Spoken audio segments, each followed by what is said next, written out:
আসসালামু আলাইকুম ভিউয়ার্স, কেমন আছেন সবাই? আশা করি সবাই অনেক অনেক ভালো আছেন। আজকের এই ভিডিওতে আমি আপনাদের দেখাবো আপনারা কিভাবে বিদেশ থেকে খুব সুন্দরভাবে বিকাশ অ্যাকাউন্ট খুলতে পারবেন। আপনারা অনেকেই বিদেশে সিম কার্ড রোমিং করে ব্যবহার করেন, অনেকেই দেশে থেকে বিকাশ অ্যাকাউন্ট খুলে আনেন নাই। তারা কিভাবে বিদেশ থেকে বিকাশ অ্যাকাউন্ট খুলবেন খুব সুন্দরভাবে এই ভিডিওতে দেখাবো। আপনার কোনো ভিপিএন সার্ভার কিছুই লাগবে না, এগুলো ছাড়াই আপনি বিদেশের ওয়াইফাই অথবা বিদেশি সিমের ইন্টারনেট দিয়ে আপনি বিকাশ অ্যাকাউন্ট খুলতে পারবেন আপনার সিম কার্ড রোমিং করা থাকলে।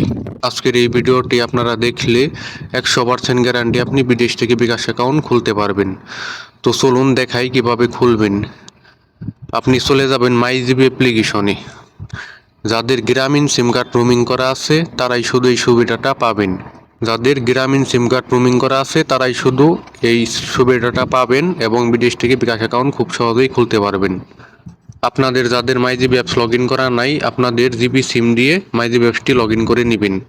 লগ ইন করার পরে একটু নিচের দিকে চলে আসবেন। একটু নিচে আসার পর এখানে দেখেন বিকাশ অ্যাকাউন্ট খুললেই 125 টাকা ক্যাশব্যাক। ট্যাপ করুন, এখানে একটি ক্লিক করবেন।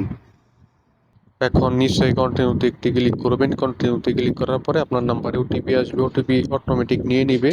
আপনি নিশ্চয়ই কন্টিনিউতে ক্লিক করে দেবেন। এরপরে হচ্ছে আপনার ভোটার আইডি কার্ড সাথে থাকতে হবে, তাহলে আপনি বিকাশ অ্যাকাউন্ট খুলতে পারবেন। এখন এখানে কিছু টার্মস অ্যান্ড কন্ডিশন দেওয়া আছে, এগুলো সব করে নিতে পারেন অথবা নাও করতে পারেন। নিশ্চয়ই আইডিতে ক্লিক করে দিবেন। এরপরে আপনার এখানে তিনটা জিনিস লাগবে: ভোটার আইডি কার্ড, এরপরে হচ্ছে আপনার সেলফি দিতে হবে। এগুলো দিলেই হয়ে যাবে। আমার আগে থেকেই খোলা আছে বিকাশ অ্যাকাউন্ট, তাই আমি খুলে দেখাইতে পারলাম না। আজকের মতো এখানে বিদায় নিচ্ছি।